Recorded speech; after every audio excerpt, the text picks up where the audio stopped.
nouvelle réception manga et c'est parti. On commence chez Taifu Comics avec le 3e tome de Lullaby of the Dawn. Je suis trop contente d'avoir enfin reçu ce tome parce que ce titre est un gros coup de cœur et un de mes yaoi préférés. Je l'aime beaucoup parce qu'il y a vraiment une intrigue au-delà de la romance et un univers très développé. C'est vraiment un titre que je vous recommande très fortement. On passe chez Doki Doki avec le 3e tome de Miyabishi no Onmyoji. Je trouve la couverture absolument géniale. J'aime beaucoup ce shonen avec pas mal d'action, un univers intéressant. Je serais vraiment pas étonnée de le voir adapté en animé très prochainement parce que c'est un titre hyper prometteur et hyper accrocheur. Je l'aime vraiment beaucoup. On reste chez Doki Doki avec le 9e tome de Freya, l'ombre du prince. J'attendais très impatiemment ce tome. Ce titre est un gros coup de cœur pour moi.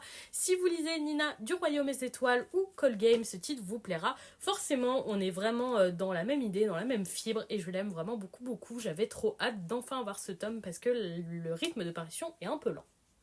On termine avec une nouveauté, il s'agit du premier tome de Jimbocho, si je le dis comme il faut, Sisters, édité chez Mangetsu, un nouveau titre très prometteur de jeunes filles qui reprennent une librairie après le décès de leur grand-père. Franchement, ça a l'air très chouette, on va avoir de la romance, du drame et normalement beaucoup de sujets abordés.